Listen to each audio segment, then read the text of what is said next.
Wicked for Good smashes records, Letterboxd to launch new rental store, and Rian Johnson exits Star Wars? All this and so much more in this episode of Beyond the Screen.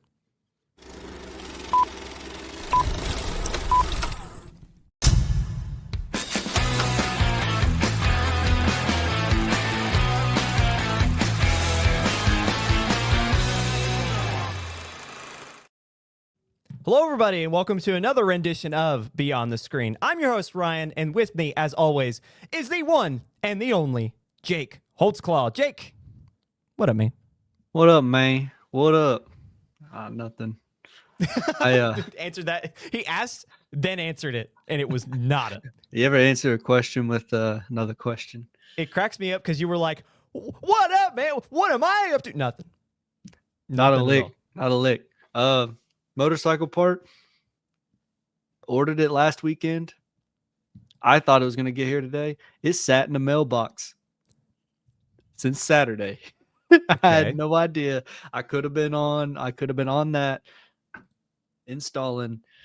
But I was a fool. I did not get a notification that says it was delivered. And so there it sat until today. So yeah. And it being the week of thank. I don't know if I'm gonna get it on. And I fear that I did miss the last warm day of the year this past Sunday because it was really nice. It was 60 something. I wore a jacket out in the morning and that jacket came off. And I was like, man, if I'm wearing a jacket and I'm sweating, it's the last day. It's the last day I'm going to get. Yeah. So. It's just going to get worse. The region we live in, the weather, it likes to pull a false spring and a false fall. So it'll get or false whatever. So say winter, it'll get real cold and it'll even snow. And then for the next 2 weeks after that, it'll be 70. And you're like, that's when you know it's about to get real cold. I don't trust a future forecast out more than a week, really. Like I generalize that weeks. Like it's like, okay, they're probably somewhere in that ballpark every day. Like it might rain. It might be 55. It might be 52. It don't matter. Like, I don't know, wherever you are, you're on a hill, it's going to be breezy or it's going to feel colder. I don't know. I generalize. Yeah.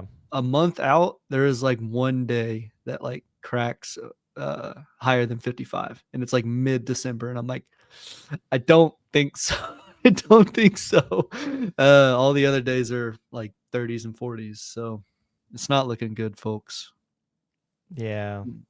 Well, I might have to wear thicker gloves and try to ride in the winter. Well, I think I have something that will cheer you up, Jake, because that is kind of sad. Oh, great. Today is the 1-year anniversary of Beyond the Screen, ladies and gentlemen. We have made it 365 days. We've rounded the sun and are about to finish the second season. We're on the finishing slope down to the season finale, which as always is our Oscar predictions and Oscar special. So, Jake, isn't it crazy, man? Like, I feel like we started this just yesterday, and when you kind of take a look at, if you take inventory of the content and how it's grown, when we started, for those who might be here from then, I'd be shocked if there are many who were here since day one. But we started as like on Discord, just recording audio. Yeah. Like just straight up, we showed up. We didn't see each other. No. We were just babbling and talking kind of blindly into mics and praying the other person didn't cut out. To slowly, we killed the radio star and brought in some video. And over the course of the year, we've adjusted content and grown. So it's been a fun ride thus far, and a lot of fun plans down the pike. Yeah. So in the Discord days, sometimes like when you said something, nothing, like no response. It was kind of crazy. And yeah. I did that to Ryan more often than Ryan did that to me. For some reason, oftentimes my Discord would crash or whatever, but it was funny sometimes because Ryan would have to pause it or something or have to write down when we failed, or I don't know, like a whole lot of editing. I still have those NAT recordings, and I'd love to go cut those together because, one, we sound worlds better just naturally. Like we got a lot more comfortable, but two, like oh man, like it just right before the recording pauses, like after you cut out or something, dude. Like there's a lot of those funny moments of it's like, oh, because I knew I'd have to take it back and edit it later, and it was just a pain. But yeah, man, it's been a fun ride thus far, and thank you for being here. If you've been here since the beginning or you followed us for a while now, because then if you have been here for more than 2 months, you will have noticed the drastic improvement in quality, in audio, in visuals, and not just like camera visuals, but like the graphics. Emily's a big part of that. So yeah, we have a lot of fun stuff like that has happened in the past. Thanks for year. sticking around, Mom. Yeah. Appreciate it. Thank you, Jake's mom. Not gonna dox your mom. It's all right. Jake panicked for a second. I was like, thank you. And he, don't say my mom's name, no. Anyway, that is going to be our fun little intro, is announcing that we have officially gotten through a year. And with that, we'll go ahead and get into our first. We have a quick micro segment that we always do before we jump into our major course of discussion. And that is, what are we drinking? In which we discuss what caffeinated beverage we partake in, each of the three of us, and Emily's going to come from behind the curtain and join us on stage here. And we're going to talk about what we are enjoying on this fine afternoon to get us through our late night session of film talk. So we're going to start with Emily. Hit us with that bev. Thank you for asking, Ryan. Can we guess what this is? Mug. I want to say like every Black time Rifle. now. I want to say like gingerbread, just because I know I said that last time and I know it was wrong. But Funny enough, the last time I was on here, I was just going over some videos for a social media video, and I was like, "You guys didn't know me at all. What I actually drink every single episode is black hazelnut coffee. You guys don't like me, blah blah blah." I was going on. It's black hazelnut tea. It is not coffee. Here am I. I'm supposed to be the expert in knowing myself. I don't even know myself. Anyway, today I wanted to go with something a little lighter. I'm going to pronounce this correctly. I even Googled the pronunciation. It is genmaicha tea. It's a Japanese tea that has like rice in it. It's like also known as popcorn tea because sometimes during cooking, the rice will pop. It's like it's toasted rice tea, basically. Apparently they used it a lot in war times when they had like nothing else to make tea out of. They like would roast this rice and make tea with it. And it's a very calming, soothing tea. Big fan of it. So yeah, I don't know if it's caffeinated or not. I don't know if it is. Well, stay tuned. If not, I will be drinking another caffeinated beverage at some point this evening. I'm going to now pass it to Jake. Jake, what are you drinking? Probiotic water. Whoa, bro's healthy. Yeah. It's not going to focus because I have it set to manual, but berry cherry. Yeah. Yummy. Yep. Do you feel like better than us having the healthy drink, the option here? I don't know. The other water I had on here that was the same deal, that was caffeinated. This is not. So, well, it makes I two guess of us. both Jake and I will be falling asleep during this episode. It'll just be up to you, Ryan, right?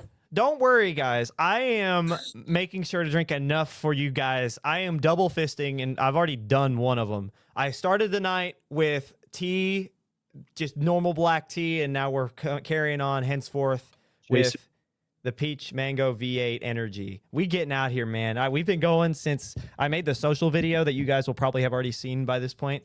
That is going out here soon. I started that at like 4 or 4:30, just chit-chatting to myself and editing the video. And I'm like, I'm tired. So I got one and then was like, oh, I've already drank this. So I grabbed the other one. Next up, a first for us, Beyond the Screen in the ER, where we'll see Ryan in the ER after drinking too much caffeine, and Jake and I will be there alongside of him making a video for you guys. Would that be hilarious? In the ER, like, did you hear Next about... up, we have... Yeah. Just me trying hard, like, Mike, just like, Johnny Depp! Just out of nowhere. Jake, hold the mic closer to him. They can't hear. Oh, throw it on the boom pole. Throw it on the boom pole and just get. I was just gonna say, it's like I don't see why we couldn't just record in the hospital room. Hospital room. We probably could. Yeah, I think we could. So guys, Wicked, just laying flat on my back, like, hold on, heart palpitation. Hold on, like just for like half a second. Yeah, we're like, stay tuned. Yeah, hard cut. Like comes back. I'm all right, guys. I'm all right. So Wicked. Anyway. Bless your heart. That has been What Are We Drinking, in which I figure out that I'm a caffeine addict and my friends aren't. Thank you for participating, Emily, in our beverage of the afternoon. Up next, we're going to go ahead and talk about and get into our first segment, which is always box office news. But before we get into our top 5 of this week, we're going to go through our predictions from last week. So me and Jake going head to head again. It's been a rough go of it these past few months with a slow outing at the box office, not a lot of heavy hitters until this week, in which me and Jake both predicted Wicked for Good at number 1, and even Now You See Me 3 at number 2.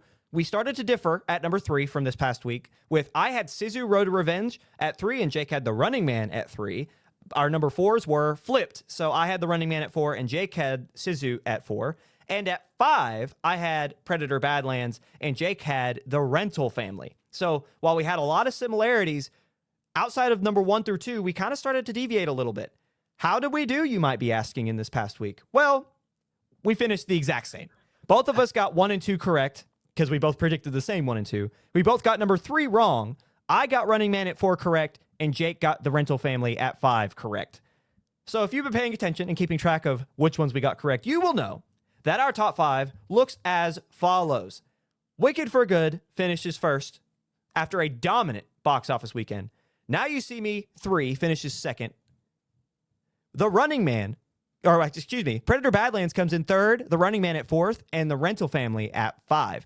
We're going to go through that top 5, starting with Wicked for Good, and give you the breakdown on the numbers with how each film did and so on and so forth. So, as you can probably imagine, the story of the weekend is Universal's second act adaptation of the legendary Broadway musical as it shatters record after record on its way to dominating the box office weekend in its first, or I guess you should say in its debut. Only on the year coming behind a Minecraft movie in terms of the best debuting films on the year. Couldn't pass a Minecraft movie, scooted right by Moana to finish second. So if you're keeping track on the year, a Minecraft movie finishes first thus far, then the film we're talking about, Wicked for Good, and then Moana, the live action. Or not Moana, it's Lilo and Stitch, excuse me. Going down into Wicked for Good in the deep dive of the numbers, the film opened in an astonishing 4,115 theaters, which is the most we've seen of any film this year thus far. Wicked for Good pulled in $147 million in its opening weekend, a record pull for Broadway adaptations that bulldozes past the 112.5 record set by the first installment a year ago. Not finished, the film also pulled in a Broadway adaptation record for international and global openings, earning $76 million overseas, bringing its global tally to $226 million. Yes, that is in one weekend. In one weekend, the film earned over $225 million. Variety points out that, despite the darker tone for Good, the 71% female audience gave the film an amazing A on the CinemaScore exit polls. Other records the sequel broke include biggest first day. So on Friday, it opened to 68.9 million for a Broadway adaptation. That's insane. Biggest domestic previews for a movie based on a Broadway musical with 30.8 million, and a myriad of second place finishes, one being the second best opening thus far in the year, only behind a Minecraft movie. In many respects, this film overperformed even by the highest predictable standards by analysts. Why do we think this happened? And Emily, you can, as the only member of the team that has seen Wicked for Good, feel free to come back forth and answer the question as well. But Jake, first, why do we think this film performed the way it did? Sing along. No, I don't know. I have no idea. I just think there's a level of hype behind it that Wizard of Oz is ingrained in a lot of people's childhoods, I think. And then the success of Wicked, I guess, is that part one or just Wicked? I think that catapults the second one. So did it do better? So Wicked for Good outperformed the first installment by a good amount on its in its debut. Yes. So I'm not sure. Usually sequels don't, right? Yeah. So I don't know. She's the one who's seen it. Yeah. What Emily, we got? fill us in on that information. This sequel isn't just any sequel. Anyways, so as you guys probably know, Wicked came from a book, which then was made into a stage adaptation, and then now recently they're splitting up the stage adaptation into 2 parts, 1 and 2, with I think 3 extra songs written by Stephen Schwartz. You guys may know him as one of the co-writers for The Hunchback of Notre Dame. both the movie adaptation and the stage adaptation, which is absolutely gorgeous. But I think one of the big reasons, obviously, music bring people together. So you have our entire musical theater community all over the world that's coming together to see one of their favorite musicals. Like, this is one of the most longest standing show on Broadway. You can't get rid of Wicked. Like, anyways. And especially because it's so relevant today. A lot of the themes in it speaks to people. It's very relevant in things you see today through, I don't want to get political, but in a political sense, people relate to it in terms of expression and freedom and speech and all of this stuff. And it brings those emotions out in people. Do you know what I'm saying? It's like, I love musical theater. I'm just gonna, I'm gonna pull these pictures again. This is what it looked like, both in the movie and some of the behind the scene shots as well. But it's like this goes from people watching this in the theaters, that you see bootlegs on YouTube, and now you can finally see it on screen. That is so much better than, because you might not be able to afford to see the show sitting all the way in the back for a touring production and being able to barely see what's going on. And you see it on the screen right in front of you. It's powerful. The music's there. The actors are phenomenal. Do you want to know something absolutely amazing that would bring me back to see it 100 times? The casting directors did a fantastic job casting actors who obviously have a musical theater background. This is something I talked about, I think, the last time I was on an episode. Ryan and I were talking about, like, why can't they cast actual musical theater actors in singing roles who are portraying a musical theater role? Drives me nuts. Like what they did with Beauty and the Beast. I love Emma Watson. She's absolutely gorgeous. She did a lovely job portraying Belle in acting. She can't sing. If you're going to auto-tune the whole thing, maybe cast another person. And that's what they did a great job with. They cast very strong actors, very strong dancers, people who obviously have a musical theater background, not just ensemble, but also leading characters as well. And you can see it in their body language and their mannerisms, how they hold their hands in and out. They're like literally facing out. For those who aren't familiar with theater, facing out means like you're constantly keeping the front part of your body facing outward, because when you're on a stage, you can't turn your shoulder or turn your back like to the audience, because then they can't see what's going on. So that made me happy. It makes the production better. It gives theater kids the desires of their heart. And that's a pun there, because that's the whole point of Wizard of Oz, is like the wizard will give you the desires of your heart. But yeah, it was very, very fulfilling. It was very relevant today. It was very relatable today, given the times that we're going through right now in the world. Yeah. John M. Chu is also a fantastic director, and I won't even go into, like, you talk about that cast. That cast has a lot of pull anyway. But I think another note that you can probably like give more detail to as well, Emily, before we hop onto the rest of the top five. It's fairly like loyal to the adaptation, to what it's adapting, right? Like the play, which was inspired by the book, the film and the storyline doesn't deviate too far. It's still telling the true source of where it's coming from. So I think that's another big reason why it was so successful. Yes, if anything, it went a little bit more into depth on the things that the theater adaptation could only touch on a little bit, because a theater show, a stage adaptation can only be so long. Yeah. You know what I'm saying? Where the book, you can make a book as long as you want to. Movies, like, you could make a lengthy amount of time, but think like the stage adaptation can only be like 2 hours and some. Like, it can't be any longer than that. So it was able to flesh out some details that you're not able to that the theater adaptation was not able to grasp as much from the book. So very cool. Yeah. Thank you. I appreciate you calling me back on stage, because I had a lot to say about Wicked. So no, of course. We're gonna go ahead and go down the rest of our top five here. Now You See Me, Now You Don't finishes second after earning $8.9 million domestically, $36.8 million domestic total. While a decent second weekend drop off at 57%, which is a little bit above average. Like, you don't want to see anything above like 50 or 55. It's not shocking to see that 50 range. Again, a decent second week drop off. The film is still tracking to be very profitable for Lionsgate, earning $146.2 million globally on a $90 million budget. Of that, 34 million came from China alone, according to the dailies. So China has almost matched the domestic total. So, and this is a franchise that has succeeded very well overseas over the course of its tenure in our theaters. So they're going to be fine. Now You See Me, Now You Don't, it's going to be fine. And again, as we talked about last week, there's rumors of a 4th installment down the pike. So if you like Now You See Me, of which me and Jake, and I think Emily as well, do, there's more to look forward to. Predator Badlands finishes third after earning $6.5 million in its third weekend in theaters. The sci-fi horror has earned $160 million globally thus far. The Running Man drops 65% in its second weekend in theaters and finishes fourth after pulling in $5.7 million domestically. It's earned $48.3 million globally, which is an insane drop for a film that was projected to earn a lot more and has called for a $110 million budget for production. Not even hitting half after 2 weeks in theaters. It's looking more and more like Edgar Wright's reboot for Paramount will go down as a dud, unfortunately. And lastly, rounding out our top 5 is the debuting Brendan Fraser starring The Rental Family. The family drama earned $3.3 million domestically, with audiences and critics raving about the Oscar hopeful, earning an 87% on Rotten Tomato and an A cinema score.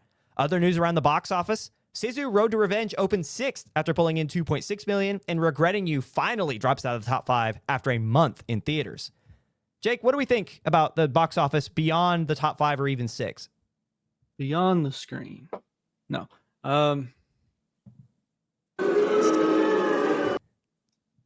Bro.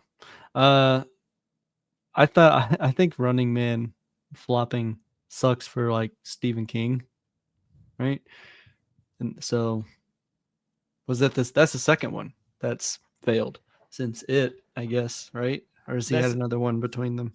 This is the second Running Man adaptation to fail ever. Like, so there was a Running Man that it kind of became a cult classic in the 80s with Arnold Schwarzenegger that did not do well. And so now they did it again. Edgar Wright kind of called his own shot and said he'd love to remake it. Got Glenn Powell, who has up to this point never had a failure in the box office. And they didn't succeed, which is, I think, says a lot. And it's unfortunate because this is the second in a row from Edgar Wright, if I remember correctly. I don't remember if he came out with one since the one with Matt Smith and Anya Taylor-Joy, oh gosh, I'm blanking now. Last Night in Soho, I think is what it was called. That one, I felt like that one was underrated. I'm blanking on the title in this moment. But a lot of people didn't like that one either. Yeah, Last Night in Soho. And this then, is the second time in a row. Yeah, he's got the Sparks brothers, and then What the Hell Is It This Time? Sparks Live in London. I guess he was a director of a live concert. I don't know. Anyway, yeah, Last Night in Soho was his last one in 2021. I still love Edgar Wright. Like, I'm not going to like place the blame completely on him, but it does make you wonder, are audiences tired of his style of filmmaking? Like, specifically, because he's got that very fast-paced, very hard-cut, constantly moving style that was funny and that worked really well for Shaun of the Dead, At World's End, and beyond. Even to Hot Fuzz, even all the way to Baby Driver, right? But now, is it his style, do we think? Or like, why do we think Edgar Wright is falling on the wayside? Do you think Running Man was shot like that? I mean, it seems similar from what I have seen. I've not seen it quite yet, but I mean, that's what it looked like from the previews, was very Edgar Wrightian. Maybe. I don't know. Is it? I was going to blame it on Stephen King. Oh, well, there's that too, because he did say some pretty questionable things online not long ago about something that very much does exist. But we won't go down that rabbit hole. But I don't know. That could be it. The fact that this is his second dud in 5 years it makes me sad. I worry about that a little bit because, again, I love Edgar Wright. But yeah, I think The Running Man is shocking. He's got something called The Chain that he's a director of in pre-production right now. It's about a mother finds herself trapped in a terrifying kidnapping chain. Oh, Edgar Wright? Interesting. Yeah. So we'll see what that is. So I don't know what it is. Sorry, I'll click back into it. What else? Oh no, you're good. What genre? No genre. You have to wait. No, crime, mystery, thriller. Sorry, there you go. So it's not a horror; it's a crime, mystery, thriller. I kind of hope he goes back to what would you call Baby Driver? Like that's not a thriller per se. That's just like an action, right? Like would you call that just like an action? Action romance. Yeah, something to that effect. I'd love him to go back to kind of like the lighthearted because I feel like Last Night in Soho was really serious. It's action, crime, drama, music. The genres from Me IMDb. when I just throw random words on a sentence. Yeah. Anyway. I mean, I don't disagree with crime. I guess drama captures the romance side, but action, crime, drama. Yeah. I Interesting. mean, it's not wrong. It's got a Music great was just soundtrack. topped in there because Yeah. it had music in it. Yeah. Yeah, I think looking over the top 5, I think one of the more shocking aspects of this is how like Predator has more of a staying power than I ever would have imagined. I mean, I where did I ever? Yeah, I had it falling all the way to 5. And the fact that it stayed at 3, and it's not shocking to see now, like with Running Man, it did very poorly last weekend. I just would have assumed that Predator Badlands would have had a higher drop, but it didn't. It's sticking around. Thatchenberg and his style of storytelling is very in right now, and I think Predator as a franchise is a cash cow for Disney. It's just interesting and unique in its science fiction, and especially if you can combine it with the Alien franchise, which seems more and more likely as we go on. There's a lot of things here. I did not expect the Rental Family to be in the top 5. I really thought this was going to be another one that we had talked about like this year, where it was one that you wanted to see succeed and it just didn't because it doesn't have the audience like that. Like, this is an at-home watch with your family, not a go-to-the-theater watch. I was fearful of that, but apparently not. People seem to like it. It's finished top 5. I think it will quickly drop out in the following weeks, which we'll talk about here right now, actually. But yeah, I'm delightfully surprised by some of our finishes this week. So, Jake, with that, we're going to go ahead and move into our box office predictions. We'll go through our top 5, and we'll come back next week and see how right we were. So, Jake, what's your top 5? My top 5. It's better than Ryan's. It might even be the best top 5 ever. Best top 5 that's ever existed. In all the top 5s. And maybe even the top 10s, I'm told. I'm sure. I've got Zootopia 2 beating out Wicked for Good, and I think it's gonna be close. But I've got the kids movie. Like, I'm gonna learn my lesson. We've been bent over on every other time that we've thought that a kids movie is gonna underperform, and it's always bitten us. So Zootopia 2, and I've got Wicked for Good, and I'm actually gonna put Eternity at 3, where Ryan does not have it that high by any means. I think it'll beat out Now You See Me, Now You Don't, because they're sitting at 8.9 right now and are likely going to see another 50+% drop. I think Eternity can swing 5 million. I think it can. We shall see. I don't know, because Rental Family is 3.3, and that makes me nervous. But it is I think it's one of those things that the story of it, because it's a lady who had 2 husbands and they both died before her, and then she gets there and then she has to choose. I think there's a level of curiosity that might get people to watch it. But Zootopia and Wicked for Good are probably going to steal a lot of revenue from that. And then just move everything down. So I've got Now You See Me, Now You Don't, and then Predator Badlands at 5. Yeah, So. I'm excited to talk about Eternity, but I'm going to go through my top 5 before we get there because spoiler, Eternity's 5th for me. So I do not agree with it becoming 3rd. But me and Jake have the first 2 the exact same, and I don't think it's shocking. I would be interested to see, because Zootopia 2 and Wicked for Good will pull a very similar audience. One will lean family, and one will lean, as Emily pointed out earlier, more theater kid focused, but those overlap a lot. So I would be interested to see what audience was at Wicked for Good this past week that will jump over to Zootopia 2 this week. So I think Zootopia 2, and we had talked about it on the show, the one time we're going to use some predictory information. We had talked about it on the show how Zootopia 2 was like, some analysts were saying this might be the biggest opening of the year. Like, it might explode to that level because people are so excited for this sequel. So I think that, like, with that, Wicked for Good, think last year. Wicked for Good stuck around a long time. We were talking about into February before we finally got rid of that film. Wicked for Good will be like that because they'll do a re-release with a sing-along version, and like it will stick around as long.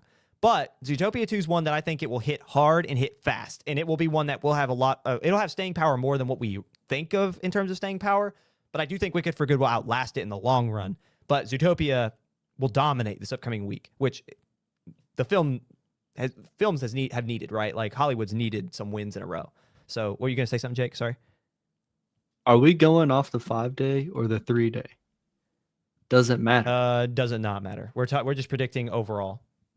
So we'll go 5-day, I guess, if there is a 5-day. But I think that Zootopia 2 in 2 days, because movies are releasing in 2 the days. extended weekend. Yeah. So they're releasing early. So Zootopia 2 and Eternity and the Beatles anthology and Hamnet, which are limited, are releasing on Wednesday.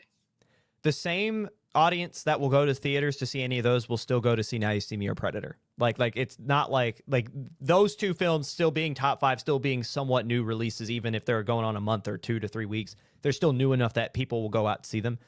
I think, again, Zootopia and Wicked will absolutely stranglehold the weekend. I think Now You See Me and Predator, everything just slides down for me. They will kind of hold, even if they do drop by 50%.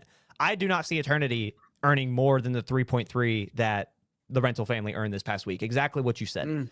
I do think that it is fascinating to see. We talked about it when the trailer came out. It's got a good ensemble with Scarlet Witch, Olsen. Is it Elizabeth Olsen?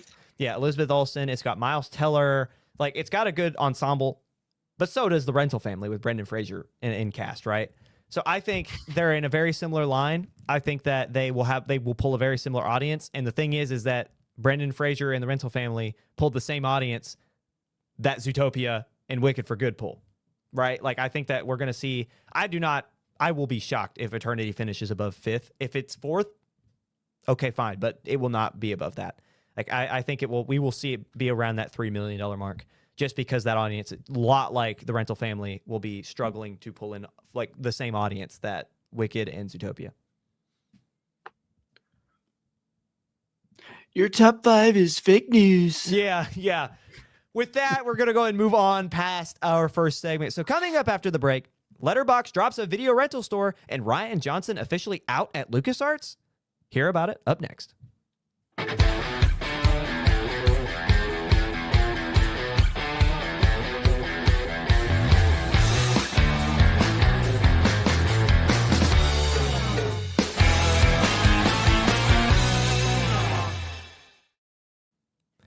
Hello and welcome to segment 2 of Beyond the Screen. We are going to go over our 2 major stories for this past week and kind of give you our thoughts about it. So we're going to go and hop right into it. Letterboxd announces an internal film rental shop inside of the review social media space. Big news. I think that this is going to be something that absolutely corners the market and upends absorbing content for the public as we know it. And you'll hear why. This past week, Letterboxd announces via its social medias a soon-to-roll-out feature named the Letterboxd Video Store. The digital space will act as a transactional video on-demand service, or TVOD, as an offshoot from the popular social media site. Launching in only a number of weeks, in December, so it launches very soon, this new feature will allow the site's users to now rent a film directly from the film's landing page within the app. Once you find the next film for your watch list, you will now have the option to just rent it right away. You don't have to find it anywhere else. Quote, "Our biggest mission is film discovery, but discovery is only half the battle," says the company in an official press release. Continuing, "It's frustrating to add a movie to your watch list and then realize you can't actually watch it." Letterboxd would go on to describe the service as a, quote, "curated rental spot with no subscription, paywall, or etc." This type of content on these available shelves are made up of what Letterboxd members actually want to see. These shelves are programmed using site members' watch lists, reviews, and more. Types of content we could see within the new service include yet to be distributed festival standouts, watch listed titles that we have yet to find at home on traditional streamers, rediscovered and restored films, as well as various types of drops like limited time. Letterboxd would go on to explain that this is a large point of emphasis for the company, as it matters to the entire film discovery process, right? Like, it adds to that. As the company has pointed out, we want more than just for you to say, add this to our watch list. We want you to be able to actually find it if you want to see it. A process that becomes worlds easier when you can just press play.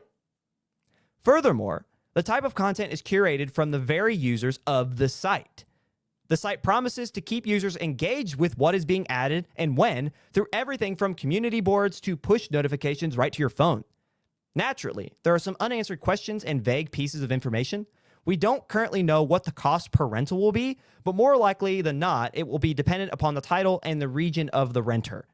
While some of these shelves will stick around and be available to rent at any time, others will be for limited time only. Also, it is unclear exactly which services or devices are getting this service.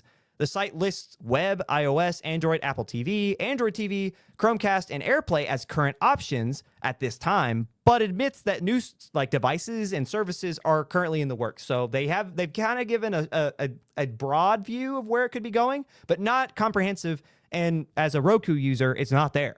So I wonder if that's like one of their next in line. As a crew of people who unfortunately can't make it into theaters as much as we would like, what would the impact of this kind of service bring to watchers everywhere? I think it's dependent on like how much it's going to be, right? So I'll compare it to like Amazon Prime's rentals. Like I'm pretty frugal, man. Like I'm pretty stiff. I'm not renting movies. Like I would rather just not watch. Like I don't pay for. I'm the subscription monger. You know, I think we talked about this last week. Is like I don't like subscriptions. Like I would rather pay my buddy his way, or like right now I'm mooching Crunchyroll. But if he tells me to like buy a game, like I seriously think about buying that game just because he's paying for the Crunchyroll. You know, like that's how I feel like paying him back. You know, and he's not asked it for me, but appreciate you, bro. But you know what I'm saying? It's like I'm not renting a movie from Prime, and they're not charging, dependent on movie, more than $6. Like I think I've seen a $5.99 movie on there. Right. And I'm not doing that. I don't know if I'd do it for $2.99. So that's why I'm like, not for me personally. But I think if it's in that realm, that same idea, I think people will go for it. Especially if it's like these are hard to find movies. These are ones that you can't get your hands on. These are the ones that you're going to like. I don't even know the streaming services on Roku that like some of these streaming services I've never heard of that Roku says has it. But it's something that like I think if done right, can be something that like sticks around and that film enjoyers or would like fight to keep as a staple. And so especially if they do it right, if they cater to their audience and like do the right thing, I think this could be a great thing. Yeah, for me, I think the biggest thing is the fact that there's no subscription. There's no paywall. Like it is, you can get the free. Now there are different tiers of Letterboxd, right? But if you have a free version and you are building out your watch list and you want to see something today, when this drops, you can go watch it. Now, that's if it's something that is readily. I don't know. They didn't say anything about ads. I would assume not. Like who's to say, right? They didn't say an ad-supported tier. There's no tiers. It's just you rent it, you watch it. I do think I'd watch ads if it was free. Right. I think that's an underrated statement. I completely agree with you. I pay for the $8 Netflix with ads because it's so much cheaper and I get to watch the same thing as everyone else. So it's like, but for me, it's like we're back to cable, by the way. Right. For me, I think that, again, the biggest selling point with this is not only do you get the distributor-less films, right? The ones who don't have a distributor, who can't find one because, again, it's too niche of an audience that this film would enjoy. You can find that. Newer releases throughout the festival circuit. But also, for me, you don't have to pay for a Prime subscription. You don't have to pay for a Netflix subscription, because that's the thing with Prime is that to even get the rental service from Prime, you have to have a Prime subscription. You know what I mean? Like that's for me, that's a big problem. It's like, why am I paying you per month if I have to rent this movie anyway? And the idea is that like Prime doesn't have, or Amazon doesn't have the direct license to that, so they're making you pay for it so that they can still have it. I understand. But this cuts the middle guy out, so you don't have to have a Prime. Whatever you're paying per month for Amazon, if you don't want the delivery, or if you're just paying for the video service, you could then spend on films directly from Letterboxd, as long as they keep it affordable. I think that's where I'm curious about, because they didn't list any pricings. And for me, it seemed like, and when I read into it, it seemed like they were saying, hey, it's going to vary depending on how expensive the license for the film is, where you are in the world, and how long that film's going to be sticking around. I would imagine, like, if you wanted to go watch The Phantom Menace, because we've been talking about Star Wars, I'm going to imagine that film's going to be pretty cheap to rent because everyone's going to have it. But if you wanted to go watch Dogma, which is a film that has no streamer, people have been talking about wanting to see for forever on an available streaming platform, it's probably going to be like $10. You know what I mean? Like, it's probably going to be a little bit more expensive because it's hard to get on your platform. But that's I guess, and then that is on the audience. Are you willing to pay that much for a rental to check that off your watch list? I really do think. Sorry, go ahead. I'm not. Jake's not. No, you won't. I will. No, you won't catch me. Like my what is? So my buddy, I was also mooching Paramount off of. Stop paying for Paramount, which good on him. Bravo. Like, I commend you, but like, I lost Paramount. Yeah. That's how I was watching South Park, and girlfriend's like, let's just pay for the subscription. I'm like, I'm not doing it. Like, yeah, it's like, we could just do a free trial. And I'm like, I'm gonna forget.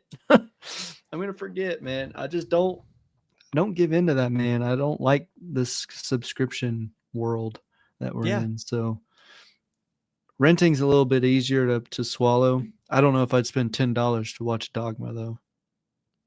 I feel like you could get it cheaper.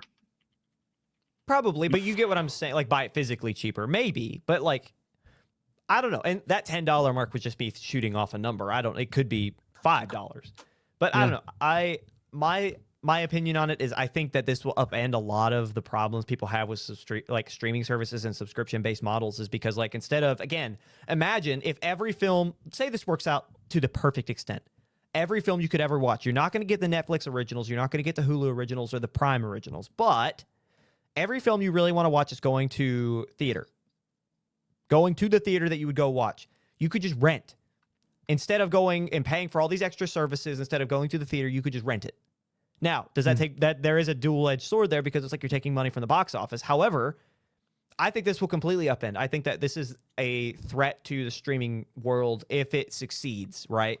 Now, it depends on the prices. It depends on how much people buy into it. But if this model is something that finds traction, you're going to see people try to probably buy Letterboxd in the world of mergers and acquisitions, right? But I'm fascinated by this concept. I think it's genius, and I'm shocked no one's come up with it sooner. This is like the Redboxd for online, right? Like, this is where we've gone. Is Letterboxd is trying to upend, and I commend them for it. I think it's brilliant. I think it's a lot of gall to say, all right, Netflix, like, you're not going to buy that film, I will, or like, you're not going to be able to make this available for your audience, we will. This is where we see Orson Welles movie that you can't get your hands on. Oh yeah, the AI restored. Yeah. Because RKO. Oh man, that's a deep cut. Letterboxd is gonna have it. You think so? Maybe. You did list off that these like are films that restored. You're right. Restored films. And the thing is, I wonder, because you get to bypass the distributor. So that's the thing. That's what we talked about. So what we're talking about number of months ago now, we had an at-length discussion about this company that is taking one of the long-lost Orson Welles projects. It did get a release, and you can watch the current version of it, and I cannot remember the name of it. But the film had like a whole other half that RKO, the company at the time that owned the projects from Orson Welles, they just cut without his knowledge and then burned it. It was physical film. They burned it. So now an AI company, which again escapes my knowledge at this point, but an AI Discord. company. Yeah. Who they use Discord, but they are taking the script, they're taking shots from set in those scenes, and a person who has rebuilt the physical set over a number of years. They're taking all that information, feeding it into an AI generated model, and they're going to mix that with some live acting to recreate the scenes that we've lost. And the goal is to replace it. The goal is to restore it in full and release it. The problem is that the people who own it now is Warner Brothers, and the people who are restoring it are not talking to Warner Brothers. So this is probably a way for them to go about distributing it without having to deal with the legal ramifications of Warner Brothers. Unlikely. I mean, Potentially. somebody making money off of it'd have to be That's if free. if Letterboxd is like, would Letterboxd, if they're making money from the rental of it, would they be in the like draw the ire of Warner? I mean, obviously they No. would as like a angry thing, but would they be suable at that point? I'm Yeah. just ignorant on that knowledge. Yeah, if I sell T-shirts with a trademarked or an owned IP and I make money from it, I can be sued. Which is interesting. I wonder then if they'll go to Warner Brothers. Like there are a lot of T-shirt companies that will not print a T-shirt that has like. I did this in high school. We were trying to like do a funny thing for our ag teacher, and we had like John Deere sucks on it. Tried to use the John Deere logo. They wouldn't print it. So it was like, what? You can't even print it? I'm not even going to sell it. I just want one. They wouldn't even print it. It's like, okay, whatever. But so it would have to be, there's a way to do it. It's just, you cannot make money off of it. That's fascinating. I know that's one of them. I'm pretty sure that's one of them. You just can't make money from it. That is a given. But yeah. I'm curious, like, where this is an independent crew because the original name of the film is trademark, but I wonder if the restored version, if there's got to be some legal loophole. I'm only assuming it's like showing it as like art. Yeah, like, because you've changed it so much. It's the same as like using parody and like what do they call that? Free use. Yeah, like there's and fair use. There's fair use. That's what it is. And so it's, you either have to comment on it or change it so much or there's other things to get around it. And so there's a way to like argue that this never actually existed, or like a portion of this or no longer exists. So it's like my own. Yeah. Fascinating. Like that legal loophole and that mental gymnastics to try to convince a judge that it's okay is interesting to me. And I would be fascinated to see if Letterboxd is like, yeah, we'll do it. Like, we'll try. So there's probably another way is like you could pay for a copy. Like, so this is what people do is they'll pay for a DVD and then they'll put it in a player and project it on a screen and then like have movie nights or whatever. And like, that's okay. So what you do is you pay for that portion of it or something. And then you show like, this is our version. If you do that, so let's say Letterboxd does this. Let's say Letterboxd is like, now we're assuming that they have the gall to try to upend this. They probably don't. This is probably too much to fight for. But this is an interesting point of thought. What if they're like, hey, we'll pay you guys for like whatever, like to get this show or to get this film on our platform, but instead of paying for it, there are ads. If Letterboxd is making money off ads, is that still gonna, you know what I mean? Like, that's the question. Yeah. That would still count. It is.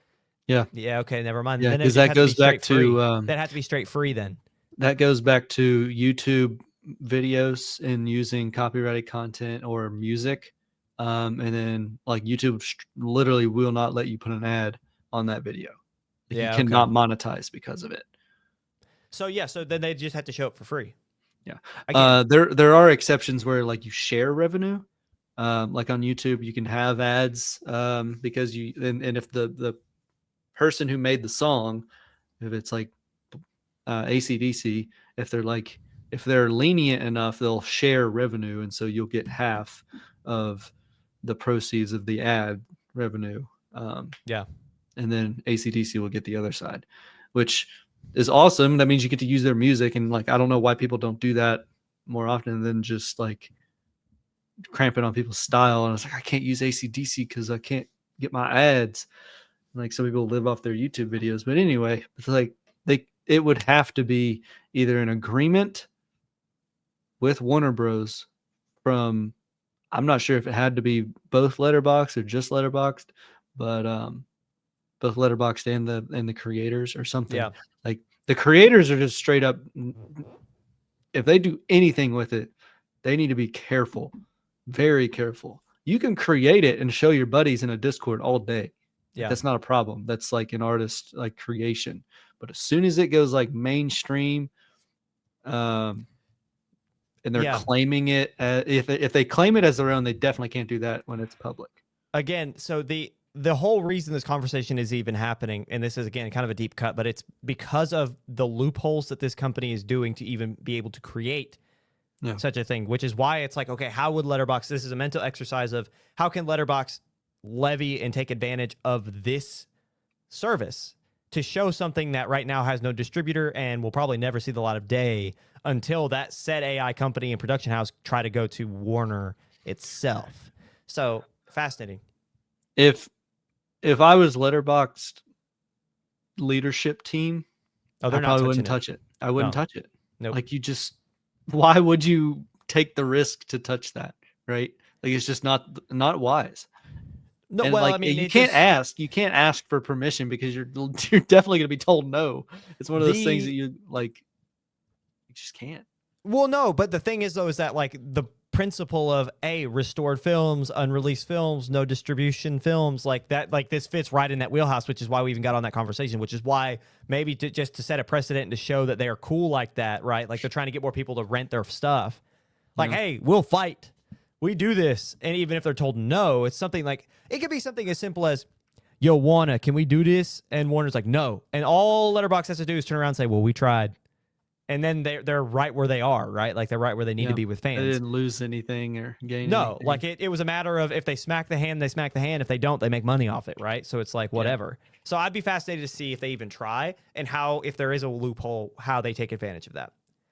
But anyway, I think that's a great place to hop off of our first story. We'll go into our second one, which involves Star Wars. Oh. As Rian Johnson's Star Wars trilogy is officially dead. It's gone. Yay! Yeah. Man, put the cart before the horse. Jake is celebrating before we even get into the story. Move on. In an interview with The Hollywood Reporter from this past week, Rian Johnson admitted that his planned trilogy, which was announced directly after the release of the ever divisive The Last Jedi back in 2017, was effectively dead, according to Collider. Despite this, Johnson described his desire to potentially return to the galaxy far, far away if the opportunity ever presented itself, even emphasizing that his relationship with Lucasfilms is, quote, positive, and describing earlier this year that he would be, quote, the happiest person if he ever were to helm another Star Wars project. Quote, a part of my brain will always be in Star Wars. It's so much of a part of me and the way I think, said Johnson to THR. Johnson has long held a desire to create something new for the franchise, something akin to what Sean Levy and Ryan Gosling are doing with their upcoming project, Star Wars Starfighter. New characters, new villains, new planets, set within the same continuum. With this news, many would assume that Johnson never got to see his vision through due to either A, the negative reception to The Last Jedi, B, Lucasfilm, or Disney for that matter, not agreeing with Johnson's potential take, or C, a mixture of the last two. Yet, according to Johnson, none of those are true. As continuing with what Johnson was saying to THR and Collider, it was the director's desire to create his own film franchise that kept his schedule from properly aligning with Lucasfilms. That franchise turned into Knives Out. Johnson remains a busy man despite his exit from Star Wars. There are rumors swirling about the potential development of a fourth Benoit Blanc story, as well as Johnson himself talking about his work on a new, quote, paranoid thriller. But, as he himself has described, the door may very well be open for his return to the franchise. So I'm going to ask this question because it's a part of what we're doing here. You've kind of already answered it, but I wanted you to dive deeper. Do we even want to see Rian Johnson return to Star Wars? Not really. I don't. I guess if I have to blame anybody for the Star Wars I've seen so far, I'm not a big fan. I wasn't even a fan of The Last Jedi, you know? Yeah. And like I didn't think Glass Onion was that good. Like we'll see about Wake Up Dead Man, which mind you was not on our release radar. Do you know It's why? Limited releasing because of Netflix owning it on December 12th, but they are coming out with it this Wednesday. And I saw some people saying it was going to do great. And I was like, how many could it possibly release to? It's not releasing to AMC. It's not releasing to many of the major distributors. Like we're lucky it's going to be where, like, I'll talk about this after the fact because I don't want to really dox myself here, but it's going to be at a local chain in the city I live, which is crazy. Yeah, that's what I was saying. Is like some people were like, I can't even see it. Like I gotta drive 25 miles away from my city just to see it. It's not going to be in Cinemark. It's not going to be in AMC, but it's going to be in my small town local theater in the city I live in, which is crazy. Yeah. So I don't think The Last Jedi was as bad as the other ones, but it's still not like I didn't like it. There are so many things that went wrong with the sequel trilogy, and I don't think it's Rian Johnson's fault, but I will say I don't think The Last Jedi was right. And what I mean by that is when you take a look at the directors, right? J.J. Abrams was kind of like the guy running the show, but he stepped back for The Last Jedi for whatever reason, and he let Rian Johnson make it. When you watch the first and the third in that series, right? A New Hope and The Rise of Skywalker, it feels like that is two different stories that just jumped off a cliff when it came to the one in between. There are a lot of people who like the style of Rian Johnson, but did not like the story. I.e., Johnson deciding to take the route that Luke became a monk because he couldn't forgive himself. Like that was so out of character for Luke Skywalker. And that's where a lot of people kind of got lost in it, is like, why would he do that? Why would he just abandon everything? Because he wouldn't. That's just not who his character ever was or is. So that's a lot of where that hate comes from. And I know that our Star Wars fans don't need to hear that. They know that. But just emphasizing it again, I always take it when I watch the Rise of Skywalker, it's as if Abrams had to go back and tell some story that Johnson left out because they differed on how they wanted the series to go, right? That's how it feels to me. This is what I will say. I compare this. I'm a sci-fi nerd, and I've talked a lot about another long-standing science fiction series. I'm a big Doctor Who fan. And what Rian Johnson's tenure as the director of the sequel, like the Last Jedi, feels a lot like when Chris Chibnall took over as showrunner for Doctor Who post Peter Capaldi with the 13th Doctor. So hear me out here. You had a good guy who was kind of taking over, and the thing is, with episode 9 or 8, sorry, you had a really good kind of start, right? The Force Awakens was a good beginning and intro to the series. Yes, it was a clone of A New Hope, but I was 7. Sorry. Or 7. Sorry, yeah, you're right. 7.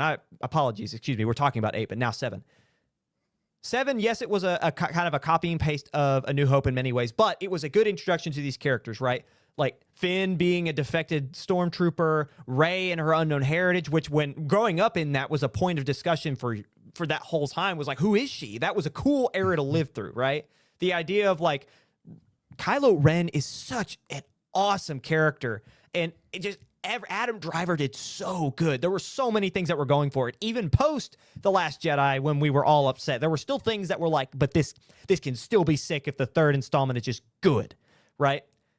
What I attribute to Rian Johnson's take is a lot like what happened when Chris Chibnall took over Doctor Who. Because, again, you had kind of like a good start. Peter Capaldi's 12th Doctor, while kind of decisive, was still the good take of the Doctor, right? Stephen Moffat, who was the writer for the 11th and 12th Doctors, took over for the original writer, who was Chris Chibnall, who brought it back in 2005. He was a writer underneath not Chris Chibnall, sorry, Russell T. Davies.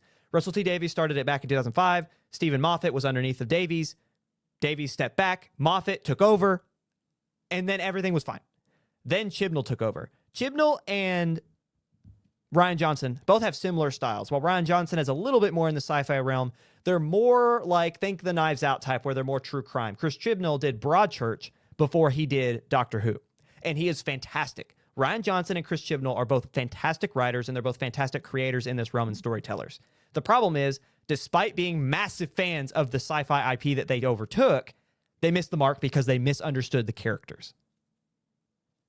Chris Chibnall completely misunderstood Doctor Who. Even though he had a love for it, he misunderstood what the Doctor is as a character and made it super melodramatic, and it completely lost its fun nature. Same thing with Rian Johnson and Luke Skywalker. Completely misunderstood the character, completely lost the train of thought, and made him something he wasn't, and that's why it was so hard to follow up. Same thing with Doctor Who today. Russell T. Davies came back to take over after the 13th Doctor, and he still is having a tough time figuring out where to go with it because Chibnall screwed it up so bad. That's where Star Wars is right now. Rian Johnson came in and changed the story up so much that when J.J. Abrams took back over and tried to retell the story he originally wanted, it was difficult and it sucked. And now, since then, Star Wars has essentially done everything but retcon the sequel trilogy because they don't know where to go. So I think both franchises, I adore both franchises with everything in my body, right? I love Doctor Who and I love Star Wars, but they're both in the exact same position for the exact same reason. They let a guy who was a great storyteller, but with down-to-earth stories, try to hop into this fandom that they love so much that was out of their element. Again, I love Rian Johnson, but look at what he's able to do with Knives Out. That's his element. He's great. I just don't think he's a sci-fi writer. And it's the same thing with Chris Chibnall. If you are a Doctor Who fan and you hate Chibs, I understand. Go watch Broadchurch and tell me it's not one of the best mystery thriller, like investigative shows you've ever seen. It's fantastic. The problem is, despite being a massive fan, that's not his storytelling avenue. That's not what he should be doing. So I think Star Wars and Doctor Who are in the exact same element. And the thing is, both, I think, should take a break. I think they need to take a break. I need to figure out where they want to go and have actually a creative plan. I'm not saying MCU style, but you know why Doctor Who got big in 2005 to begin with, 2006? They took a 16-year hiatus. That is what happened. They took a break. When has Star Wars ever taken a break? Never. Oh. Even in their lightest of time of content, right? You had the video games, you had multiple Clone Wars series, then you got the sequel trilogy, and then you got all the Disney series. They've never stopped to take inventory of what the content should be. And I think that's the problem. And same thing with Doctor Who. Baby Yoda. But he's cute, though! That's what it should be. Yeah. But he's cute. I actually do love Grogu, and I think The Mandalorian is one of the better fleshed out ones. But you get what I'm saying. I could not believe when you take inventory and you take stock of how the franchises are. Johnson and Chibnall are very similar. And so all that to say, while it is enticing to see what his original take would be instead of him trying to take over for Abrams and continue a story, if he were to tell his own, I fear that it'd be more of the same, and I would rather not have him handling a trilogy. Yeah. That's just my thing. I think Sean Levy will do a great job because he does films like that, like the funny, kind of the upbeat. He has a very Star Warsian type of filmmaking that will fit the funny. He did Deadpool, right? Action packed, kind of lighthearted, but still it impacts you when his stories are told. I think that we will see. I think that Starfighter will be great. But yeah, I do not should not touch it. Johnson, go do the other things. He did do Looper, which is kind of sci-fi, but that's still down to earth, right? It is future Earth. It's future investigative storytelling. That's not what Star Wars is. So anyway, that's my take. That's how I feel about it, Jake. That was cold as heck. Yeah. Honestly, there's probably a big part of the fandom that's like, how dare you? How dare you? Star Wars has always been good. It's so much better than Doctor Who. Dude, the fan Let base, it marinate. Let it marinate. As someone who lives in both, and I know I'm not the only one that does. Yes, let it marinate is the key, is my kind of moral to the story. The fan bases are the exact same. Star Wars is more toxic because it's more worldwide, but Doctor Who's fan base, yeah. Worldwide, Mr. Worldwide. Yeah, but I think Doctor Who fan base is just as toxic in many ways. It's regardless of what happens. And so it's funny, again, seeing the parallels and the similarities between the two. Any other thoughts on Rian Johnson and or Letterboxd? I can't wait for Starfighter. This could be so good. Drive, but in dogfights in space. Yeah. With that, we're going to go ahead and move on to our third segment. Coming up after the break, we play Real or Fake, and you should know, or what you should know before you go. Gosh, I'm struggling today. Up next.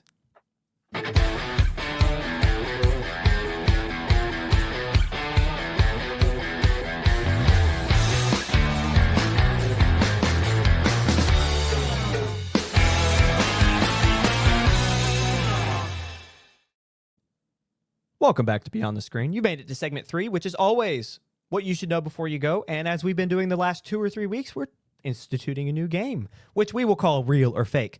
Before we get into all that, thank you. Thank you for being here. Again, this is our year, which is insane.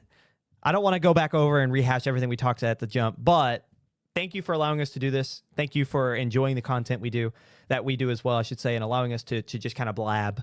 So That's really, I mean, I kind of got a quick one for you today. Jake, anything you What? want to tell the people? I know, On the I'm anniversary, sorry. a quick one. I'm sorry. I don't know. What I else do you want me to expected say? another 30 minutes of groveling. No, No. no. No. Well, I really appreciate those of you who have stuck around. Like, means the world to us. I hope we continue to grow, but try new things with updates, but I do appreciate you sticking it out. So that's a rare Jake, thank you. But See, I thought I wanted to share the spotlight. I'm always on my soapbox here, and I wanted to make sure on our yearly anniversary you got to be on the soapbox. I pulled him up by the arm. no, it's too tall. Give me down. Push him back I'm down. afraid of heights. No, I'd So- never get on a soapbox. No, it's too tall. But anyway, like, subscribe, share, comment. Jake, do you have a family member? Or do you have anyone to share it with? Here we go. Come on. Your landlord. Oh my God. Imagine this. Instead of paying rent. Imagine this. You're late on your rent. The eviction notice is coming. This is the third time. You know he's walking in the hall. You can hear his boots coming down the hallway. And you're like, you're trying to figure out something, and you look over and you see us on the screen just blabbing about Rian Johnson and Letterboxd. And you're like, that's it. You grab your phone, you run outside, beat him to the door. He's about ready to tack it on your door, the eviction notice. And you're like, wait! And he's like, ugh. And you're like, I don't have rent, but I have this. And you show him beyond the screen. And he looks, and for a split second, you think he's going to buy it because he's like, and then he hands you the eviction notice and he walks away. But you at least already shared seen it. Yeah, I already watched. Hands you the eviction notice, leaves. But you at least shared it, and thank you for that. Good luck finding a new apartment. Yeah, And with that, good luck moving. on that note, don't call us for help because we will not be there. But on that note, hey, gum graphic. For our audio listeners, the on that note graphic showed up. It's back. Anyway, we're going to go ahead and get into the game of the third segment, which is always real or fake, where we read you a headline, give you some information, and then we take the biggest kind of questions surrounding the space of that headline, whether it's comments, whether it's analysts saying, or whether it's one of us having our interesting concept, and we kind of play real or fake. Is that real or is that fake? So we'll start with Ray Fiennes, the real or fake graphic on Beyond the Screen. Hot Film News.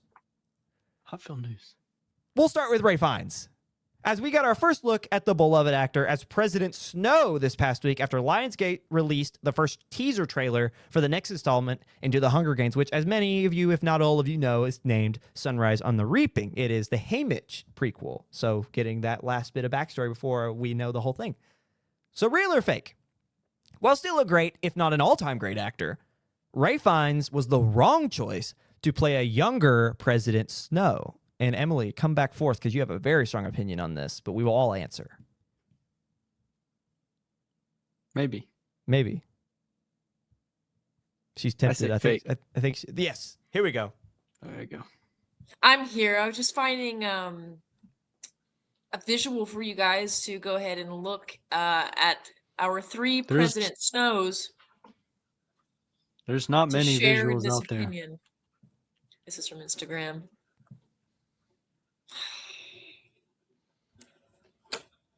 What is that? The best actor known to man. He's a fantastic actor. He looks like neither of our President Snows so far. Look at the nose shape, the cheek shape, the jaw shape, the eyebrows. Look how high up the eyebrows are. He was surprised. 2010 President Snow and our He's drank a lot of President poison Snow. since then. And then look at this fella in the middle. That's not believable that they are the same person. Fiennes in a beard. So what was the real or fake prompt? Was it a mistake to cast Ray Fiennes? Yes. No. I think he's a fantastic actor. He does not look like who we're trying to have him look like. That's it. That's the end of story. Even if I was the person pushing for him, there's going to be a moment where I have to have a heart-to-heart with myself in the mirror. And I go, it's just not believable. It's just not. It's just one scene. You only saw him for 2 seconds. They look like they... Anyways, Jake. He's had a lot of poison since then. Oops. Wait. Real or fake? Like, I also added this buzzer sound in. I'm just gonna see if it works. Try to hit a game show buzzer. I You're gonna can't hit my buzzer. I didn't hear go ahead. anything. Push one. Oh. Oh. Real or It fake? sounded like it was Did I just behind get me. tased? Yeah. Anyway. No, What do you guys think? Jake, real or fake? It was a mistake casting Ray Fiennes as President Snow. Fake. Ooh, Great interesting. casting. It's a great casting. Yeah. I see no Continue. problem with it. Elaborate. Expound. Nothing. I see no problem with it. He looks younger than the bottom Snow. Yes, 100%. Bottom guy is old as hell. I think a lot of people can look younger than the fella on the bottom. That's not the point of the casting. They're supposed to look I don't like see they how were the same bottom one person. fits the top one. Like it it's so I don't see like there's and he's also isn't this a world where plastic surgery is very real and we see a Yes, lady wheeled out on a that doesn't dolly? count. That doesn't count. I can Okay. see the top and bottom President Snow's, maybe their nose and their lip shapes. What happens when you stretch somebody's face with plastic surgery? Their eyebrows go crazy. Look, that's not In something that I the want. books, President Snow is said to have really bad plastic surgery. Secondarily, All right, Ryan. What about you? So I see this is kind of what we were talking about before we were recording is like I can see why some members of the audience, or if not a lot of the audience, would be pulled out of it if they were trying to establish and like so think about it. Donald Sutherland is a legendary actor in his own right, and he encompassed the body of President Snow better than anyone ever will. It's a lot like the analogy or like what we were talking about before is like comparing it to how people talk about Tony Stark and Robert Downey Jr. It's one of those things where it's like, will anybody be able to fully encompass the character if it's not that actor? Now, Donald Sutherland has sadly passed on, so there's no way that he can he has passed away. Yes. yeah. So it's like how can you continue the story if he's not around, right? People wanted his son to do it. Which could have been an option, but I don't know how much of an actor he is, like, or what he's been in. He played in 24, this TV series, right? Maybe he was supposed to be the right actor. Kiefer Sutherland. My thing is, if you could drop an image, I'd love to see what he looks like. My thing is, Ray Fiennes is a villain. Ray Fiennes, Voldemort. He was the main baddie in Schindler's List. Which won him an Oscar. The guy is built for this, right? Wait, maybe nominated. Maybe he didn't win an Oscar for Schindler's List. I don't remember. But the guy's built for it. I think that having someone take up that mantle as powerful of an actor, he can play the morally bankrupt, complicated character. I think it's fake. I don't think it's a problem. I do think that I can understand why people will be like have issues with it per se. They look similar. Well, it might be because it's his father. Right. Well, yeah, I know. But what I'm saying is like the point is that like he could have played a younger Snow if they wanted to go that route. A lot of people said it would have been too painful to play his father's role. Yeah, that's also true too. Maybe he might not even gone for it either. But maybe they did approach him and he just said no. Mm-hmm. Like that could have also been the thing. I don't think you can go wrong with Ray Fiennes. I understand completely why you would why if you're an audience member and you see Donald Sutherland and then all of a sudden you see Ray Fiennes on screen. Like it's one thing to have I feel so bad. I cannot remember the name of the actor who played like super young Snow. Like you could probably get away with that a lot more because he's so young compared to Donald Sutherland at the time that it's like he could have looked like anything. So it's like whatever. But you're 25 years until Tom Bliff. Yeah. You're 25 years until the events of the original Hunger Games. So it's like I can understand why people would be kind of thrown off by it just doesn't look like Sutherland. Thing is, though, it's Ray Fiennes. Like that's kind of my thing. It is an all-time actor. I don't think you can go wrong, but I do understand why people would be thrown off by it. So I will stick with fake. Any final thoughts? Yeah, I'm sure that the girl who played the lead in Halloween Town, the third movie, was also a lovely actress. You can't make me believe I'm not gonna be focused on anything else in the movie other than you didn't act in the first two movies. Yeah, I think that, and I think that's a valid, like it is a valid take. It's not invalid, but point still stands. Like I mean, I don't know. I agree with what you're saying, and I do think there'll be a lot of people that feel that way, but I just personally, boo me all you want. I just personally don't think you can go wrong with Ray Fiennes. Our second real or fake. This past week, Paramount gave some details surrounding the future of the Teenage Mutant Ninja Turtles franchise. For starters, the highly anticipated The Last Ronin live-action adaptation has been shelved for the foreseeable future, and in its wake was announced an entirely new adaptation of the TMNT franchise, so new live action. Paramount also confirmed that a sequel to the fan favorite Mutant Mayhem is still scheduled to have a September 2027 release date, which Mutant Mayhem, for those who don't know, is animated.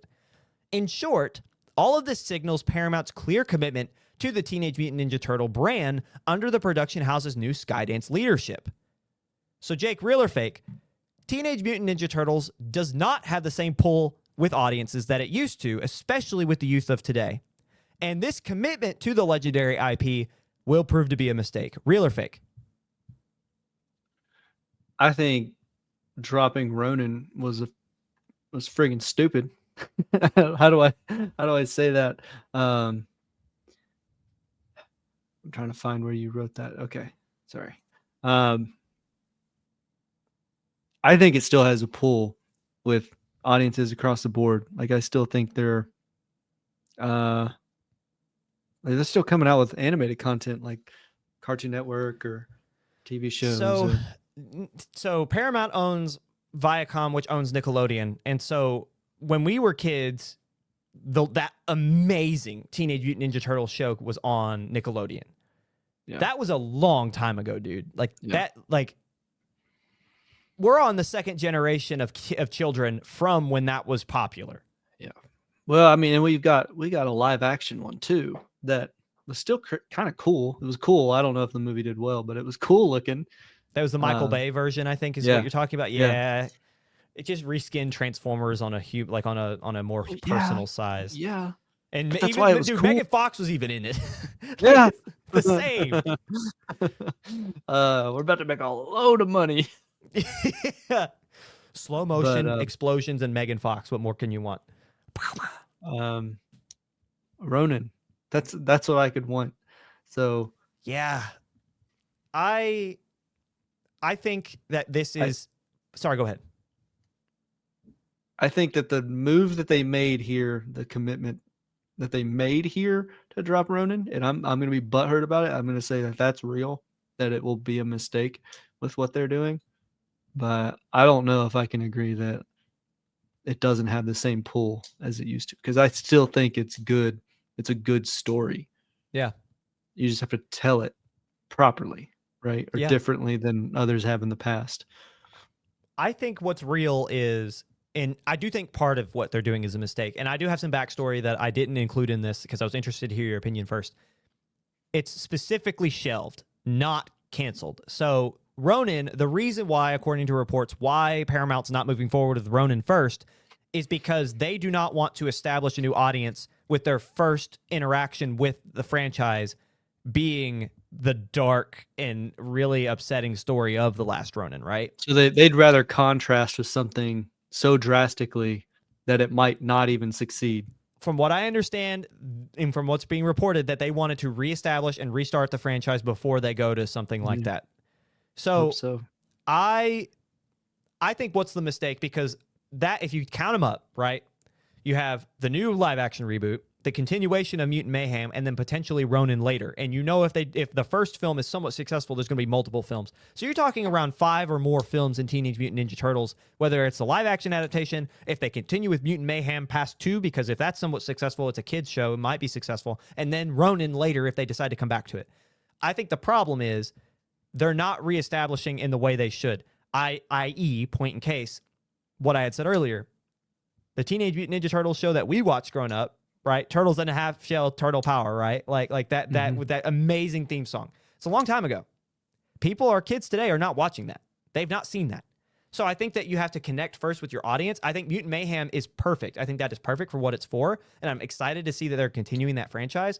But jumping into, let's lean hard on, and which they've said they're wanting to do. They're wanting to lean hard on their IPs that already exist, like Transformers. Teenage Mutant Ninja Turtles is now one of them. I think they said Top Gun was another one. World War Z was weirdly enough on that one. If you remember from a long time ago, they had mentioned World War Z being one of their tent poles, which was random. But I think what's real is, and where the mistake could be, is that they do too much before reestablishing. Because if you throw, let's say that they throw one bad live action adaptation, that's the majority of what your audience has to see for the first time. Do you think they're going to go back if they don't like that? Do you think they're going to go back to what we grew up with, or even prior? Go back to the 90s with the trilogy, that live action adaptation with the suits? Like, now the third one's terrible, but you know what I'm saying.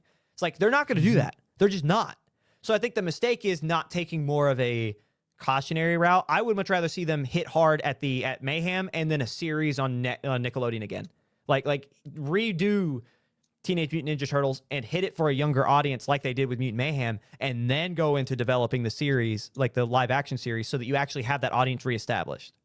Ronin is rated R, or was going to be. Yes. There is, I would argue, absolutely no point in establishing with the youth for that film. I know it's shelved, and that's not what they want to start with, but I seriously think that if whatever else they do, and they plan to take this off the shelf, if they fail, we will never see Ronin.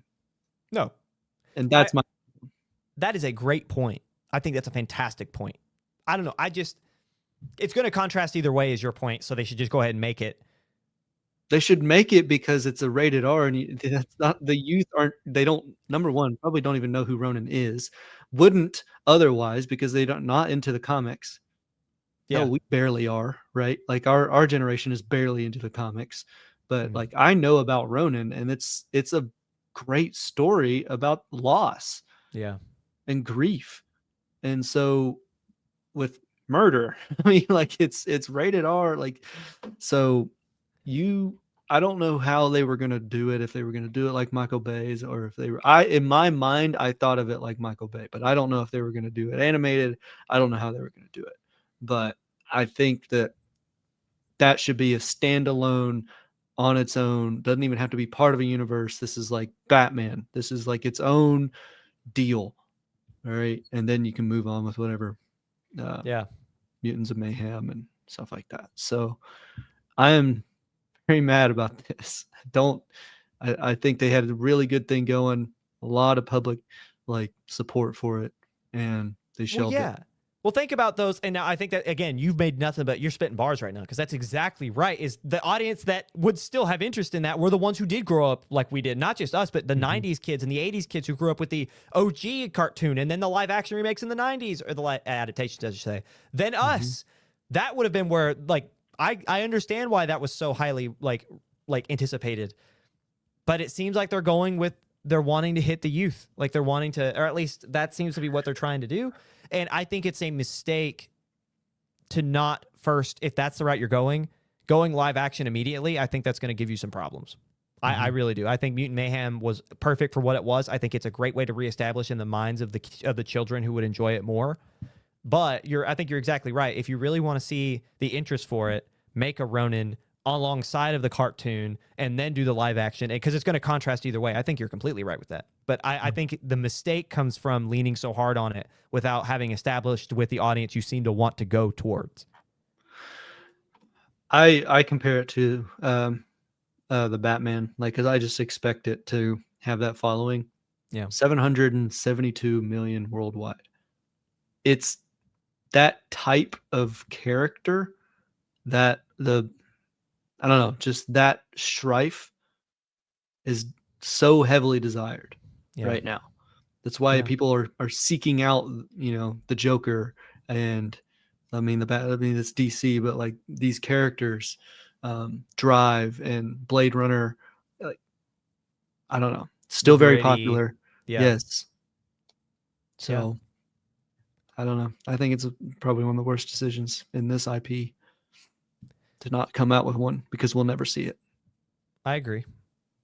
And with that, I think that's a great place to jump off into our final real or fake. And this is one that we are not as familiar with. This comes from the House of Mouse, the Disney itself.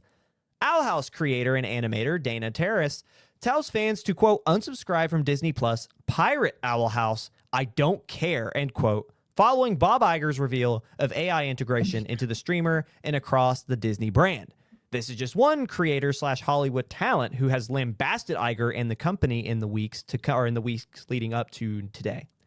So if you are behind a little bit on the news with Disney, they are going to allow their audience and subscribers on Disney Plus to start using AI to tell their own stories and create their own content using Disney IP. And so Owl House is a show that ran from 2020 to 2023 on the Disney Channel. So kids of today know it very well. Was a very popular show. And now the reason that we're specifically targeting Terrace is because she is someone that the youth of today that we're just talking about, who they will know. They will recognize her style. She is saying, I'm separating from Disney. Pirate the show. Do not pay them. That is one of many, but that is, I think, the most relevant to them because she's literally in-house. So now, real or fake, Disney will find itself struggling to find talent if they continue with their full steam ahead into AI integration. Now, keep in mind, this does not say they won't find talent. This does not say they will still be, or they will fall from the highs of being one of the biggest media conglomerates in the world. But do you think in a time where they have talked about before about how they were going to Hollywood saying, please make us original stories so that we can like reach the young men of today, real or fake, because of the AI push and because of the talent that seems to be mad about it, they will struggle to find that talent they're looking for? Well, you didn't say that. So you said it will find itself struggling to find talent, comma, if they continue. Like not the talent that they're looking for. I don't know what the talent they're looking for is. I would say that they won't find it hard to find talent. I don't think so. They will not struggle. There are oogles of people who want to work at Disney, who are good enough to work at Disney, who do not have the moral, against AI. Like there's people out there who don't care, who would rather use AI to better themselves and come out. Now, will that change the atmosphere and feel with Disney things coming out? So this is an AI integration that allows customers to create IPs using AI.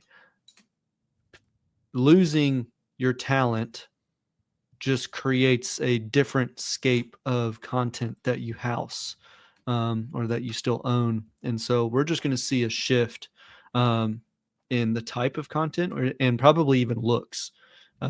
You're not going to get that. So we went from hand-drawn to computer-generated to now AI-generated. We're just going to see another shift. And this is going to be like it's not like, I don't think it's the biggest tipping point or the biggest push, but I think that's still yet to come.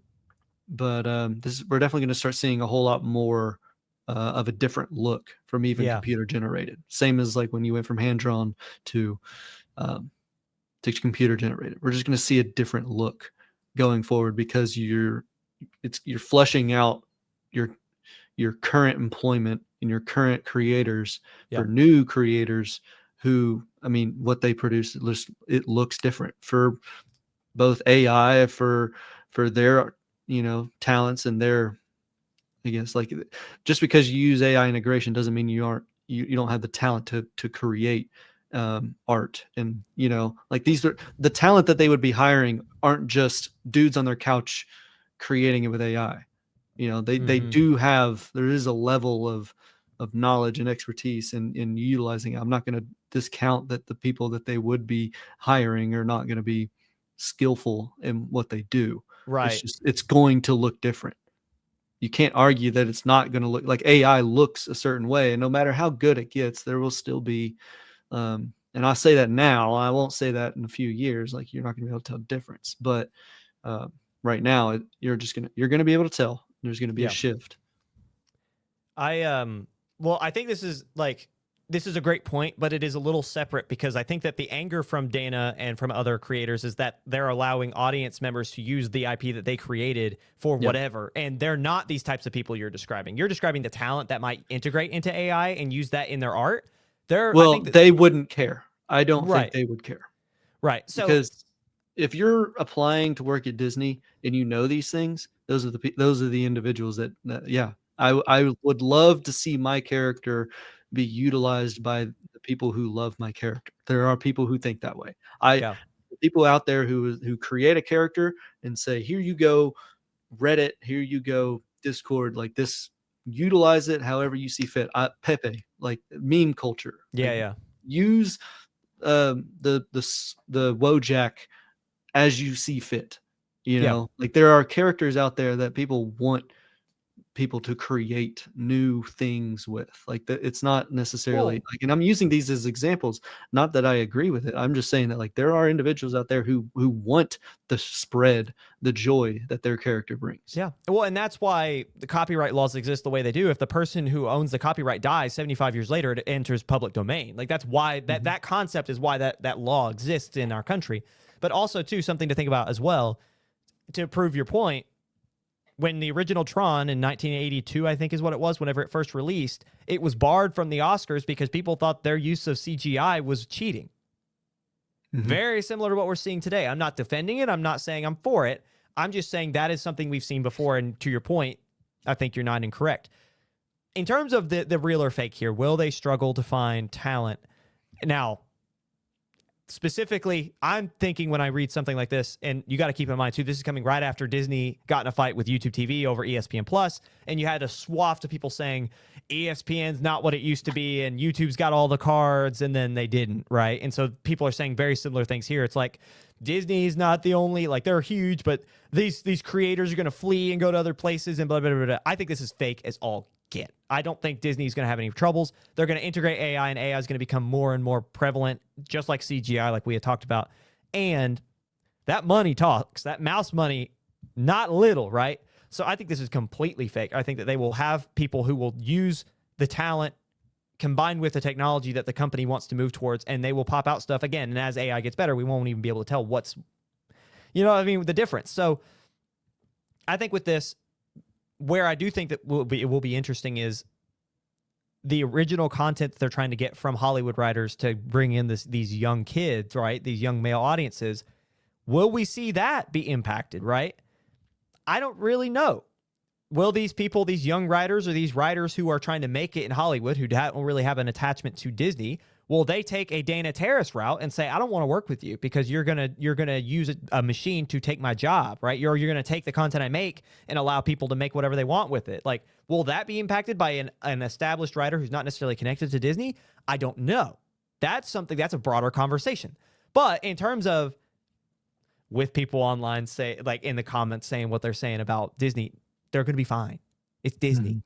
But so I'm curious to see like what it even looks like, because we've got the bigs out there right now. We've got Anthropic, we've got ChatGPT, we got Google's Gemini. Like we have a bunch of them out there, and even Sora is like, it's not there. It's not there yet. it's good, but it's not great. No, and so I'm curious in the sense that like what because Disney's huge. I mean, they're Google level, Yeah. huge. I want to know what they have. I want to know what it looks like, because a big company like this, a big powerhouse, and what they do, same as Google being a big power. When Google comes out with something, people pay attention. Yeah. Now Disney has an AI, or I want to know who built the AI, or like did Disney build it in house, and then secondarily, I'm curious as to, can you break it? Because this is something that comes up regularly with AIs, is how often can you, or how easy is it to get past guidelines and guardrails? Again, Darth Vader in Fortnite. Yeah. So Fortnite had like little to no guardrails. It didn't take long for human intuition to just immediately figure out how to get him to say whatever you want. Yeah, then you had James Earl Jones and Darth Vader saying slurs. Yeah. So that's which why ironically we could see again. Disney Plus isn't protected. We'll see. And I don't know. That's just what I'm curious in. And this is I'm frightful. Those creators who have IPs that they've created and then were sprung on, and said, hey, by the way, who you've created will be utilized by consumers using AI. That sucks. Now, anybody from moving forward gets that choice to work for Disney. Now, the people who already have, that sucks. But that's going to happen either way. How many times? Yeah. Again, we're Star Wars. I know, but how many times has Darth Vader appeared in a game or a spoof in a Simpsons or Family Guy episode? Do you think like this concept's not new? I guess is kind of my thoughts as well. Like that's kind of my other thought with this is with Dana being so frustrated. Is like I understand, I get it. Like I do understand you don't want the average Joe with AI having your creation say a slur. Completely get that. That is so valid. But you sold your show to Disney. If it's popular enough, it's going to be in a video game. It's going to be in a commercial. It's going to be on some unconnected media house's spoof. It's going to happen. So I don't know. I kind of have I think that the real or fake is completely fake. But I do think this is a much broader conversation about like, what should the expectations be? You should expect to still have a job, but you shouldn't expect if you sell it to Disney for your creation to be everywhere only you want it to be. Mm-hmm. You know what I mean? It will like, be wherever makes money. Right. Yeah, that's the point of selling it, right? Is that they're going to use it and make money off it, and if you're the creator, in theory you make money off of it. So I know that's kind of separate from what the point she was trying to make, but you get what I'm saying, and so does the people. Anyway, I think that's a great place to hop off and do our last quick little segment before we let you guys go. What you should know before you go. We have 5 quick stories here. I'm going to read you some details about what's going on. These are stories that were big in their own right, but not big enough to have a long, winding conversation like we've had up to this point. I'm going to read through them all. We're going to go and pick the 2 or 3 that we find the most interesting and give why, and then we're going to let you guys out of here. So, with that, we'll start off with Lily Rose Depp, as apparently she will be, quote, unrecognizable in Robert Eggers' next period piece, The Werewolf, sporting a prosthetic cleft lip for her character in that film.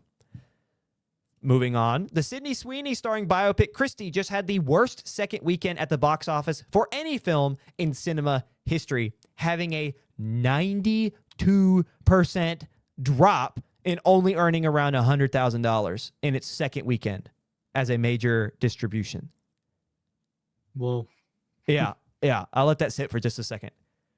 Back to Disney and LucasArts for that matter. They both have been accused of stealing choreography for a fight scene in the 2023 animated series Star Wars Visions from a fan film named Dark Jedi. This, quote, non-profit film was made by Dune and John Wick stuntman Lorenz Hideyoshi. He would go on to ask in his post, pointing out that they had stolen the choreography, quote, is it because we made a nonprofit tribute fan film of one of your IPs and now you feel justified in stealing this pool of creative output? Which I think is an interesting point. Comcast, Paramount, and Netflix each officially cast non-binding offers for Warner Brothers. It's official. Comcast CEO Brian Roberts feels confident that they can buy the company despite industry skepticism, while Paramount reportedly, now they have denied this, reportedly seeks to court Saudi sovereign wealth funds in order to block Comcast's efforts. Again, Paramount is like, we're not doing that, but a lot of people seem to think they are.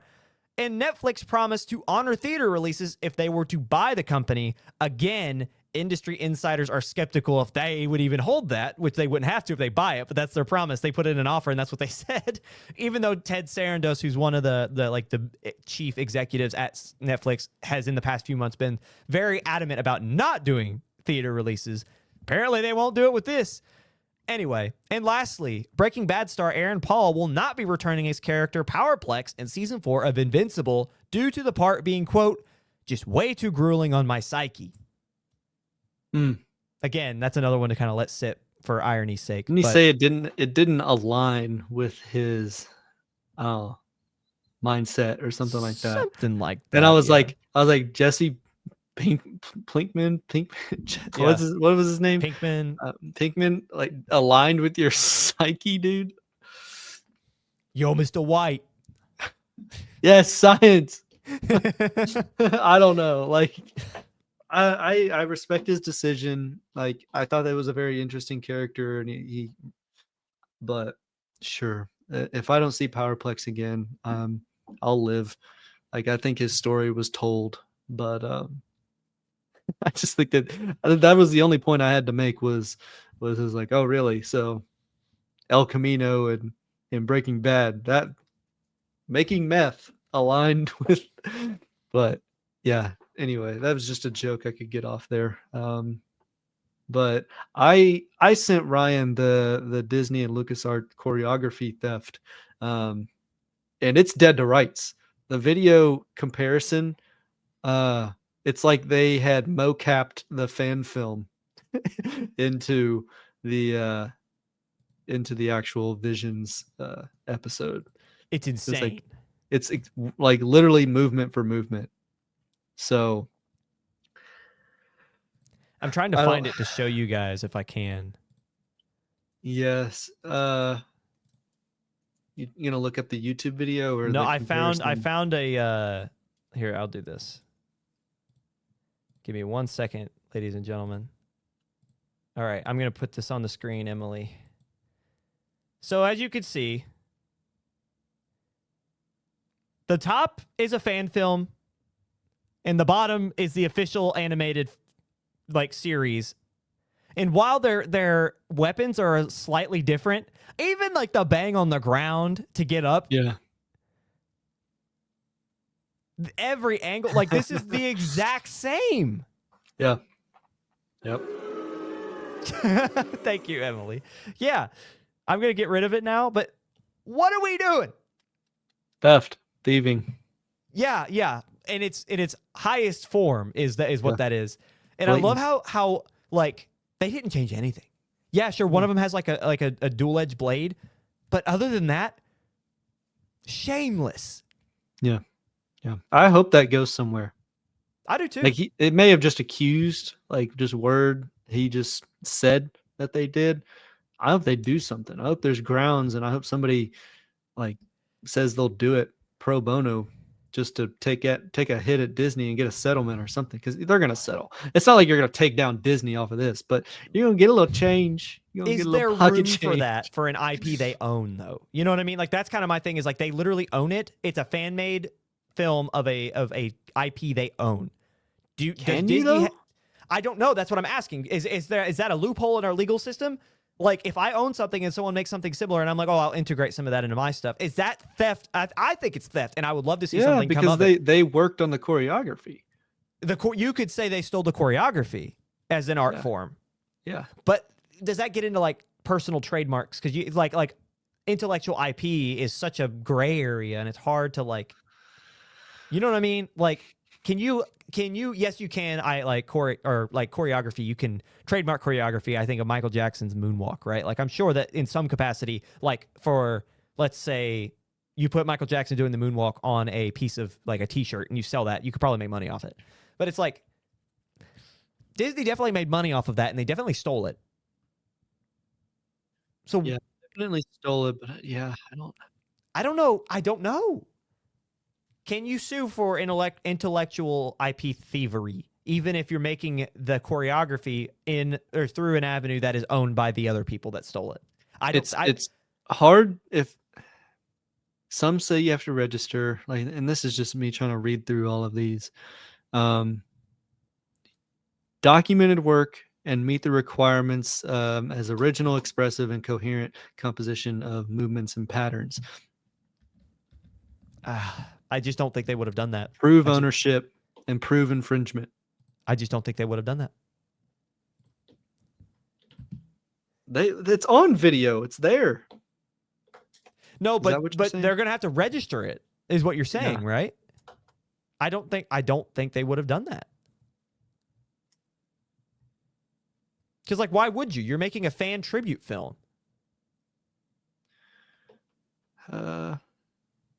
You know what I'm saying? Like, why would you trademark that? Unless you knew that was coming, and they obviously didn't. I think this follows in line with like dance moves being stolen, like you had said. Yeah. Millie Rock and stuff like that. I don't know. That's tough. Like Fortnite takes dances all the time. Like this is gonna be a crazy precedent. If this does go somewhere, I'd be fascinated to see the legal ramifications. I doubt it'll happen. And if it does, obviously Disney's going to settle, like you just said, as soon as possible. So it doesn't like the precedent will be established in court, but it's not like it's going to go very far externally. We're just going to hear, oh, they settled. what does that mean? Like if you make something that fan film got a few 100,000 or a million, and that's it, right? But Yeah. we as a public, because Disney will pay Yeah. to keep it quiet as quick as possible. If there is grounds, we will never know what the grounds were. Yeah. You know, like, because like it's not like it's a criminal; it'd be libel, right? Like it Yeah. wouldn't be in a, like, so it's like I don't know. That's just a lot harder to keep track of. That would be a lot harder to keep track of, unfortunately. I don't know. We'll see. I I'll find try to that keep to be- I'll try to keep an eye on it. We'll see. Outside of the two main stories, I think that's the most fascinating of them all.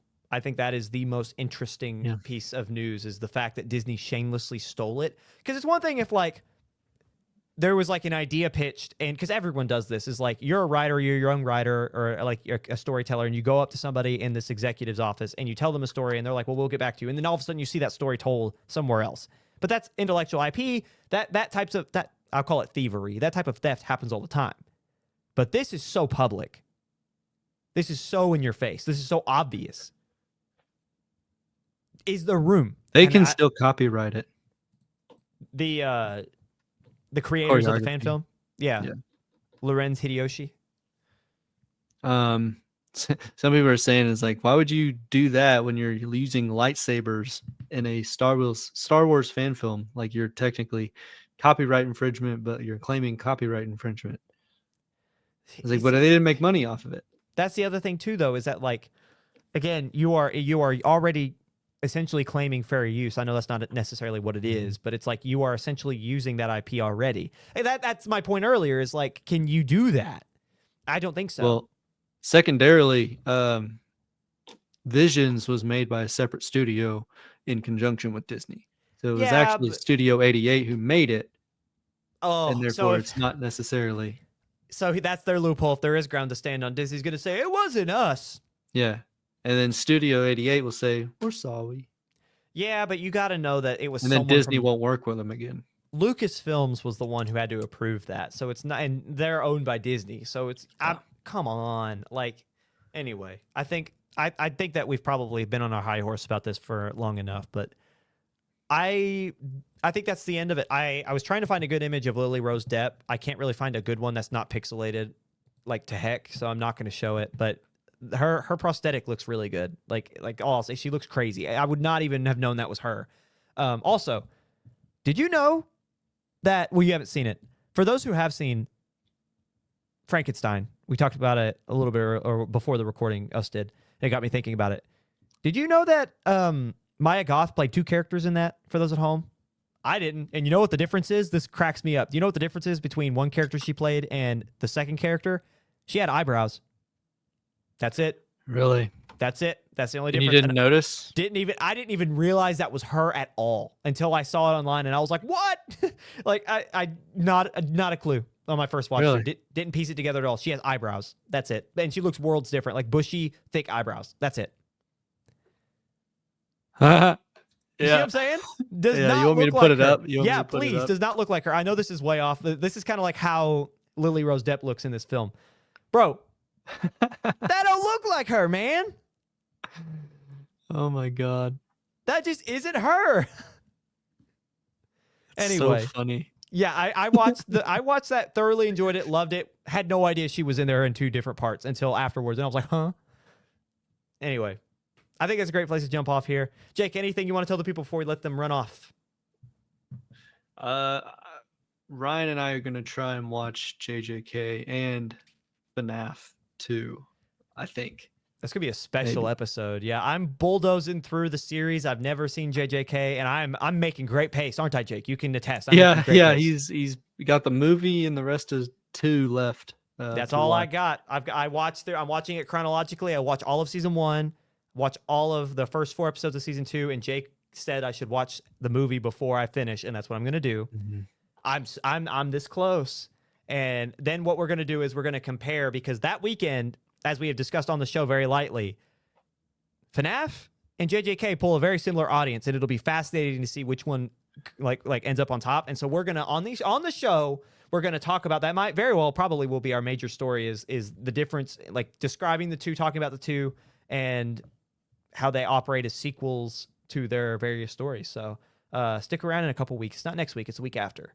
But we're excited to get to that. Anyway, I think that's a great place to jump off. Thank you so much for being here, and we'll see you guys next week. Bye-bye.